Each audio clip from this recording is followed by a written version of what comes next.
రాష్ట్రంలో టీచర్ పోస్టుల భర్తీ వేగంగా సాగుతుంది. కాంగ్రెస్ అధికారంలోకి రాగానే నిరుద్యోగులకు ఇచ్చిన హామీ ప్రకారం డిఎస్సీ రిక్రూట్మెంట్ పూర్తి చేయాలని భావిస్తోంది. అనుకున్న టైంకే డిఎస్సీ పరీక్షలు నిర్వహించడంతో పాటు తక్కువ సమయంలోనే ఫలితాలు విడుదల చేసింది. తాజాగా సర్టిఫికెట్ల వెరిఫికేషన్ కూడా పూర్తి చేసింది.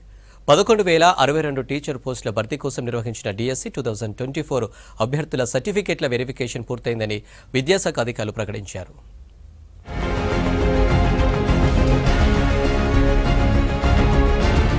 అక్టోబర్ 1న డిఎస్సీ అభ్యర్థుల సర్టిఫికేట్ వెరిఫికేషన్ ప్రారంభమైంది. ఒక్కో పోస్టుకు 1:3 చొప్పున మొత్తం 25,622 మంది అభ్యర్థులను సర్టిఫికేట్ల వెరిఫికేషన్ కోసం పిలవగా 24,454 మంది హాజరయ్యారు. తెలంగాణ డిఎస్సీ ఫలితాలను ఇటీవలనే విద్యాశాఖ విడుదల చేసింది. ఇందులో భాగంగా 11,062 పోస్టులను భర్తీ చేస్తున్నారు. వీటిలో స్కూల్ అసిస్టెంట్ పోస్టులు 2,629 ఉండగా, లాంగ్వేజ్ పండిట్ ఉద్యోగాలు 727, సెకండ్ గ్రేడ్ టీచర్ ఉద్యోగాలు 6,508, ఫిజికల్ ఎడ్యుకేషన్ టీచర్ ఉద్యోగాలు 182, స్కూల్ అసిస్టెంట్ స్పెషల్ ఎడ్యుకేటర్ ఉద్యోగాలు 220, సెకండ్ గ్రేడ్ స్పెషల్ ఎడ్యుకేటర్ ఉద్యోగాలు 796 ఉన్నాయి.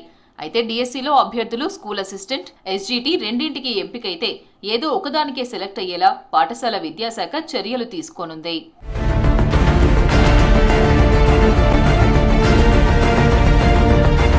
హైకోర్టు ఆదేశాలతో స్పెషల్ ఎడ్యుకేషన్ కేటగిరీలోని టీచర్ పోస్టులకు సంబంధించి 18 జిల్లాల్లో సర్టిఫికేట్ల వెరిఫికేషన్ ఇంకా ప్రారంభం కాలేదని విద్యాశాఖ అధికారులు తెలిపారు.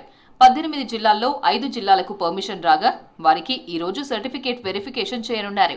అక్టోబర్ 9న ఎల్బీ స్టేడియంలో ఎంపికైన ఉద్యోగులకు సీఎం రేవంత్ రెడ్డి నియామక పత్రాలు అందించనున్నారు.